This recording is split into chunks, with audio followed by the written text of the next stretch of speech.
नमस्कार दोस्तों, एक बार फिर से स्वागत है आपका हमारे हॉरर पॉडकास्ट शो में। आज हम फिर हाजिर हैं आपके सामने एक और बेहतरीन कहानी लेकर।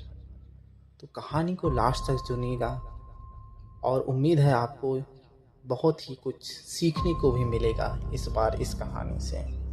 तो कहानी की शुरुआत करते हैं। तो यह कहानी है मोहन की। उसके परिवार में उसके माता पिता ही थे। अभी मोहन की शादी नहीं हुई थी। वह अपनी आजीविका चलाने के लिए गांव से बाहर शहर में कमाई कर रहा होता है। एक दिन उसके पास एक फ़ोन कॉल आता है और वह फ़ोन कॉल उसकी माँ का होता है और उसे पता चलता है उसके पिता की तबीयत काफ़ी ख़राब हो चुकी है।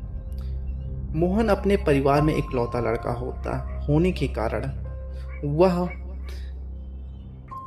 तुरंत ही अपने पिता को देखने के लिए निकल पड़ता है। उसके घर और शहर के बीच का रास्ता करीब 1.5 दिन का था और जब तक वह अपने घर पहुंचता तब तक उसके पिता की तबीयत पहले से थोड़ी बहुत अच्छी हो चुकी होती है। अपने पिता को वह देखकर बहुत खुश होता है और पिता भी उसे देखकर काफ़ी खुश होते हैं। कुछ दिन तक मोहन घर पर ही रहकर अपने पिता की सेवा करता है और इस तरह से महीने बीत जाते हैं। एक दिन मोहन की माँ मोहन से कहती है, बेटा तू शादी क्यों नहीं कर लेता है? तो मोहन कहता है, इस घर में जो हुआ उसको देखकर मेरी शादी करने की इच्छा नहीं कर रही है। तो मोहन की माँ कहती है मोहन से, बेटा तू कब तक इन सब बातों को लेकर ऐसे ही रहेगा? जब उसकी माँ ऐसा कह रही होती है तभी मोहन तेजी से घर से बाहर निकल जाता है। वह गांव में घूम ही रहा होता है तभी उसका दोस्त सुरेश मिल जाता है। सुरेश मोहन से कहता है, क्या दोस्त तुम तो हमें भूल ही गए? मोहन कहता है, नहीं यार, बस काम में इतना उलझा रहा कि किसी को याद करने का समय ही नहीं मिला। मोहन सुरेश से कहता है, और बता क्या चल रहा है आजकल? सुरेश कहता है, कुछ नहीं, बस शादी ब्याह हो चुकी है तो जीवन गुजर बसर करने के लिए यहीं पर काम कर रहा हूँ। मोहन चौंक कर कहता है, तूने शादी कर ली और मुझे बताया भी नहीं? तो सुरेश फिर कहता है, हाँ यार, यह सब कुछ इतना जल्दी हुआ कि किसी को बताने का ज़्यादा समय ही नहीं मिला। तो सुरेश मोहन से कहता है, भाई तू बता, तू कब शादी कर रहा है? मोहन कहता है, अभी मेरी शादी करने की कोई इच्छा नहीं है यार। तो सुरेश कहता है कि कब तक ऐसे ही रहोगे? अब शादी कर लो, मेरी बात मानो तो। और वैसे भी तेरे माता पिता अकेले रहते हैं और उन्हें सहारा भी मिल जाएगा। मोहन कुछ सोचकर कहता है, ठीक है, तू कहता है तो मैं इसके लिए तैयार हो जाता हूँ। अगर तेरी नज़र में कोई लड़की होगी तो मुझे ज़रूर बताना। और कुछ दिन बाद मोहन की शादी हो जाती है। मोहन की शादी जिस लड़की से होती है उसका नाम सीमा होता है। लेकिन मोहन ने सीमा से शादी से पहले एक शर्त रखी और वह शर्त यह थी, जब भी वह मोहन के घर में प्रवेश करेगी तो वह लाल जोड़े में कपड़ा पहनकर नहीं आएगी। सीमा ने आश्चर्यचकित होकर पूछा, ऐसा क्यों? तो मोहन कहता है, यह बात मैं तुम्हें कभी बाद में बताऊंगा। सीमा को मोहन के घर में रहते हुए 3-4 दिन ही बीते थे और एक दिन वह मोहन से पूछती है कि हम लोग के बगल वाले कमरे के दरवाजे पर हमेशा ताला क्यों लगा रहता है? वहाँ कोई आता जाता नहीं है क्या? तो मोहन सीमा से कहता है, वह माँ का पूजा पाठ का कमरा है, इसलिए वहाँ किसी को आने जाने की इजाज़त नहीं है। और ऐसा कहकर मोहन सोने के लिए चला जाता है। रात में जब सीमा सो रही होती है तो उसकी नींद किसी आवाज़ की वजह से खुल जाती है और उसको लगता है कि उसके बगल वाले कमरे का दरवाजे का ताला कोई खोल रहा हो। जब वह अपने दरवाजे को थोड़ा सा खोलकर धीरे से झांक कर देखती है तो उसे दिखाई देता है कि कोई लाल जोड़े में कपड़ा पहने हुए एक स्त्री उस कमरे के ताले को खोलकर अंदर चली जाती है। वह तुरंत मोहन को जगाती है और कहती है, उस कमरे में कोई गया है। मोहन नींद में कहता है, इस रात में कौन जाएगा उस कमरे में। लेकिन सीमा के जिद करने के बाद मोहन चला जगता है और उस कमरे की ओर जाकर देखता है। लेकिन वहाँ का नज़ारा देखकर सीमा चौंक जाती है।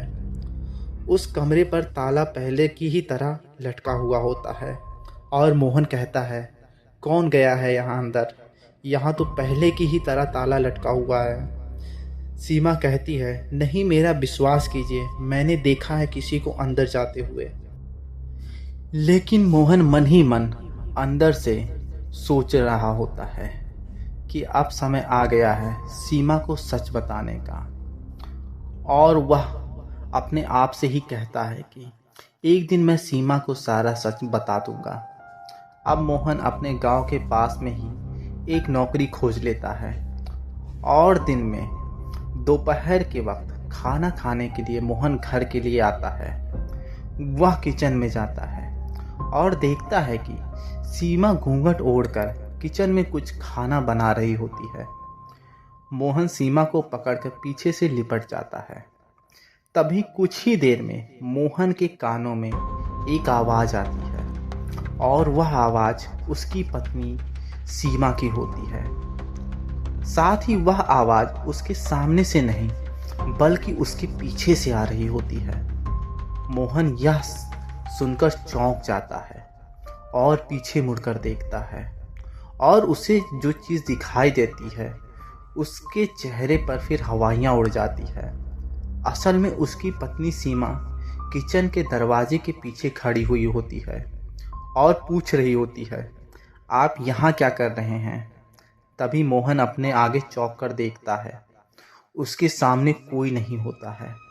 अब उसके माथे से पसीना छूने लगता है। यह देखकर सीमा मोहन से कहती है, क्या हुआ आपको? आप इतनी घबराए हुए क्यों लग रहे हैं? मोहन बात को काट देता है और कहता है, खाना लगा दो, मुझे काम के लिए वापस जाना है। जब मोहन खाना खा रहा होता है तो सीमा उससे पूछती है, आपके बड़े भाई और भाभी के साथ क्या हुआ था? यह सुनकर मोहन सीमा से पूछता है, तुम्हें यह बात किसने बताई? तो सीमा कहती है, गांव के ज़्यादातर लोगों के मुंह से मैंने कुछ सुना था, लेकिन मुझे साफ साफ कुछ पता नहीं है असल में क्या हुआ था आपके भैया और भाभी के साथ। तो मोहन उसे अपने भैया और भाभी के बारे में कहानी बताना शुरू करता है। कहता है, भैया की भाभी की शादी हुए अभी कुछ ही समय हुए थे और वे लोग बहुत खुश भी थे। लेकिन दिन बीतने के साथ यह खुशियाँ धीमी पड़ने लगी क्योंकि शादी के 3 साल बाद हो चुके थे और उनको कोई बच्चा नहीं हो रहा था। इस बात को लेकर सभी लोग काफ़ी दुखी रहते थे। एक रात की बात है, जब मैं सो रहा था, मैंने देखा रात में भाभी हाथ में एक कलश लेकर घर से बाहर जा रही थी। मैंने बिना किसी को बताए हुए उनका पीछा किया।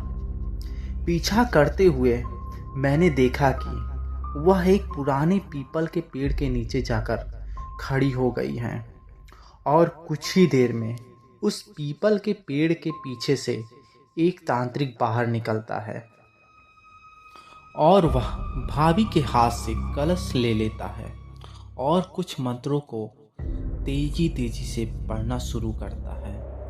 कुछ ही देर में वहाँ से पीपल के पेड़ के नीचे से ढेर सारी काली परछाइयाँ धीरे धीरे एक एक करके निकलना शुरू हो जाती हैं और उन परछाइयों से अजीब सी डरावनी आवाज़ें भी निकल रही होती हैं।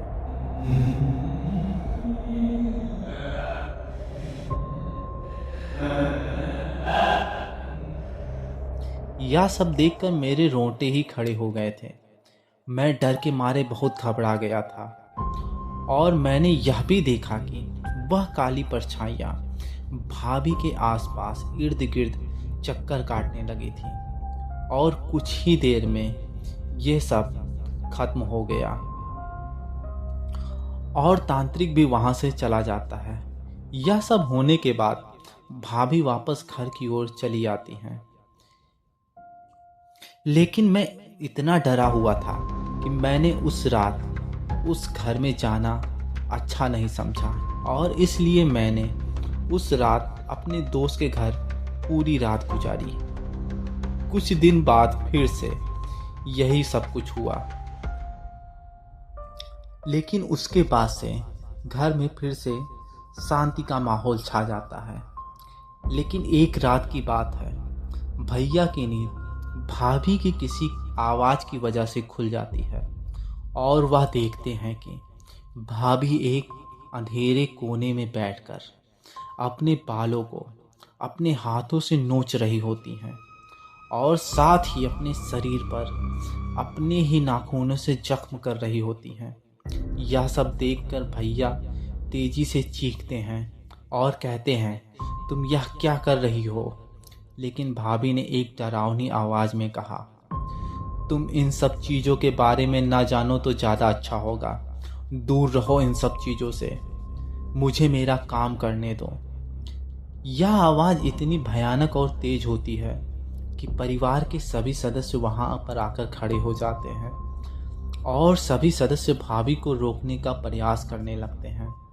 भाभी को सभी लोग पकड़ने का प्रयास कर रहे होते हैं, लेकिन वह किसी के वश में नहीं हो रही होती हैं, मानो उनके अंदर कितने सारे इंसानों की शक्ति आ गई हो।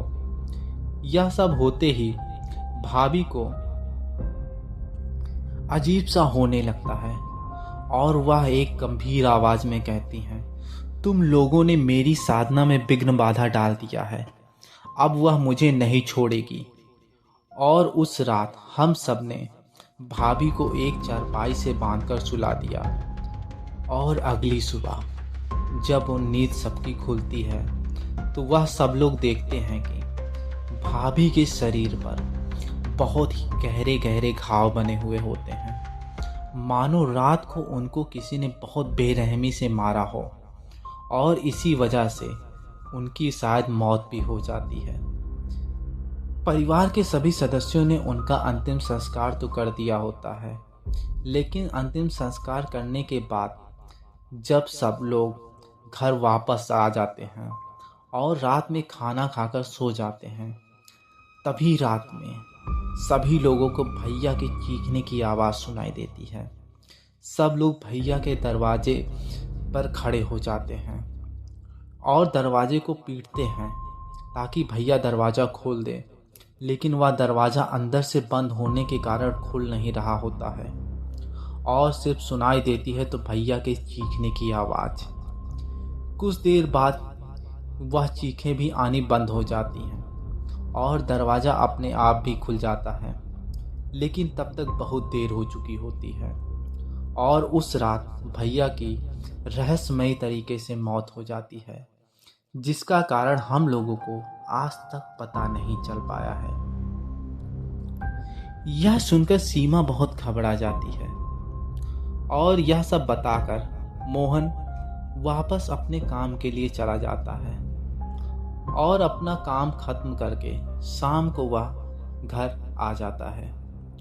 उसी रात को सीमा जब सो रही होती है तो उसकी नींद प्यास की वजह से खुल जाती है और जब वह अपने बगल में रखे टेबल के पास पानी की बोतल उठाने के लिए आगे बढ़ती है तो उसे अपने कमरे के एक अंधेरे कोने में एक कुर्सी पर बैठी हुई कोई आत्मा नजर आती है।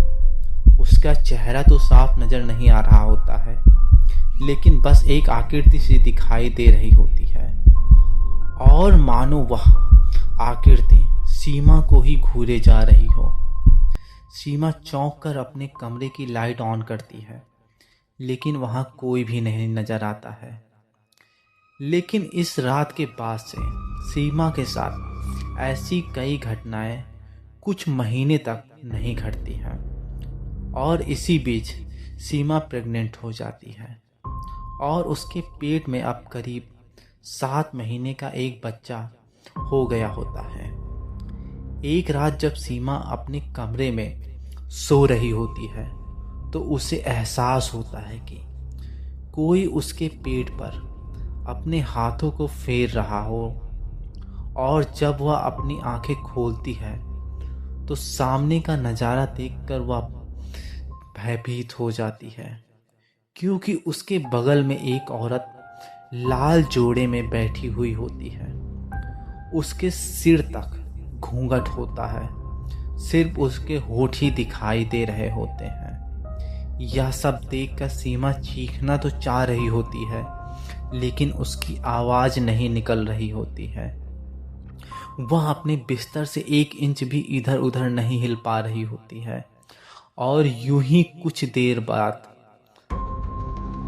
वह आत्मा उसके पास ऐसे ही बैठी रहती है। फिर वह अचानक से वहाँ से गायब हो जाती है। उसके गायब होते ही सीमा मोहन को जगाती है और डरी हुई आवाज़ में सारी घटना को बताती है। अब मोहन को एहसास हो चुका था कि उसकी भाभी ने मरने से पहले जो कुछ भी कहा था वह बातें अब सत्य हो रही होती हैं।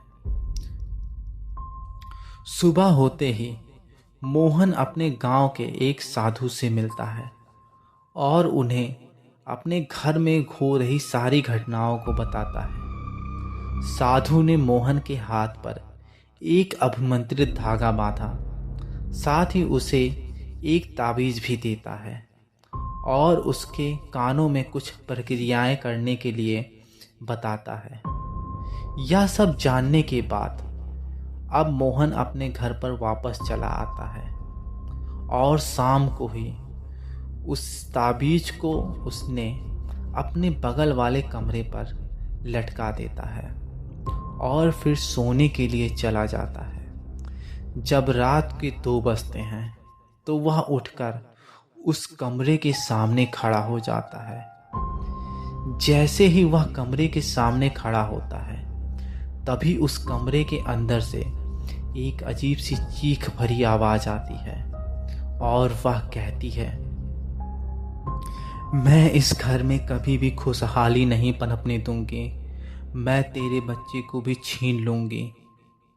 तुम लोगों ने मेरे बच्चे को पैदा होने से पहले ही छीन लिया।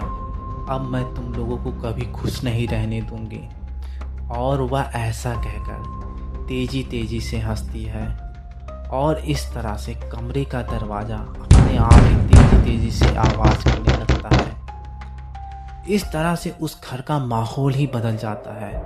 हवाएं तेजी से चलती हैं, दरवाज़ा अपने आप खटखट की आवाज़ करने लगता है और कमरे की लाइट भी अपने आप ही चली जाती है और इस तरह उस घर में एक अंधकार का माहौल छा जाता है। अब मोहन एक पल के लिए डर तो जाता है, लेकिन उसे अपनी पत्नी और अपने बच्चे का एहसास भी सताने लगता है, क्योंकि उसे पता था अगर वह इस कार्य को नहीं कर पाएगा तो उसे डर था कि वह आत्मा उसके पत्नी और उसके बच्चे को शायद जिंदा न छोड़े।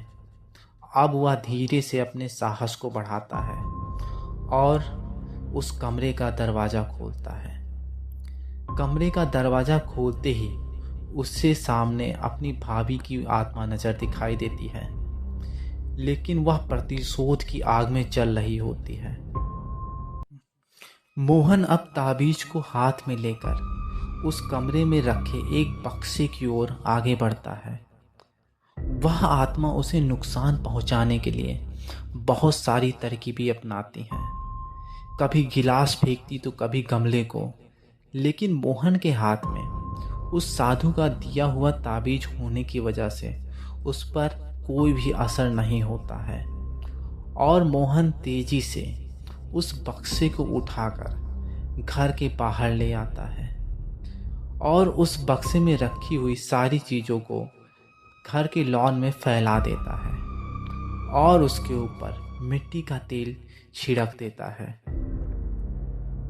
और कुछ ही देर में उन सारी चीज़ों को आग के हवाले कर देता है, क्योंकि साधु ने उसे बताया था कि तुम लोगों ने अपनी भाभी का अंतिम संस्कार तो कर दिया होता है, लेकिन वह उस घर को छोड़कर नहीं गई होती है, क्योंकि उससे जुड़ी बहुत सारी चीज़ें तुम लोगों ने एक कमरे में बंद करके रखी हुई है, और जब तक उन सब चीज़ों को तुम लोग नहीं जला दोगे तब तक वह आत्मा बन के वहीं पर भटकती रहेगी और तुम लोगों को कभी भी खुश नहीं रहने देगी।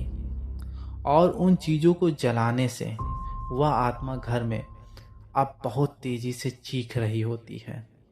जैसे जैसे आग की लपटें बढ़ रही होती हैं, वह आत्मा भी उतनी ही तेज़ी से आवाज़ें करते हुए घर में चारों तरफ घूम रही होती है, मानो उसके शरीर को ही जलाया जा रहा हो। और कुछ ही देर में उस आत्मा को वहाँ से मुक्ति मिल जाती है और घर का माहौल पहले ही की तरह ही शांत हो जाता है। और इस तरह मोहन और उसके परिवार को उस आत्मा से मुक्ति मिल जाती है। दरअसल उसकी भाभी ने तांत्रिक से मिलकर अपने बच्चे के लिए कुछ प्रक्रियाएं करने के लिए हाँ भर दी होती है, और उस तांत्रिक ने उसकी भाभी से यह कहकर उस प्रक्रिया को आगे बढ़वाया होता है। उस तांत्रिक ने भाभी से कहा होता है कि अगर वह अपने पहले बच्चे को बलि के रूप में मुझे देगी तो उसको आने वाले समय में बच्चा होना शुरू हो जाएगा। भाभी उस तांत्रिक की बातों में आ जाती हैं और ऐसी प्रक्रिया करने के लिए वह राजी हो जाती हैं, और संतान सुख प्राप्ति करने के बीच में ही मोहन और उसके परिवार वाले उसकी भाभी के बीच में बाधा बन जाते हैं, जिसकी वजह से काली विद्याओं ने उसकी भाभी को और उसकी आत्मा को अपने वश में कर लिया होता है। इसलिए उसकी भाभी अब एक खूंखार आत्मा में बदल गई होती हैं और वह मोहन और उसके परिवार से प्रतिशोध की आग में हमेशा से जलने लग रही होती हैं। तो यह कहानी थी मोहन के परिवार की। आपको यह कहानी कैसी लगी? अगर कहानी अच्छी लगी हो तो वीडियो को लाइक करिएगा और अपने कमेंट में बताइएगा कि आपको कहानी का कौन सा पार्ट सबसे हॉरर लगता है। फिलहाल मिलते हैं किसी नई कहानी में, तब तक के लिए आप अपना ख्याल रखिए और वीडियो पूरा सुनने के लिए धन्यवाद।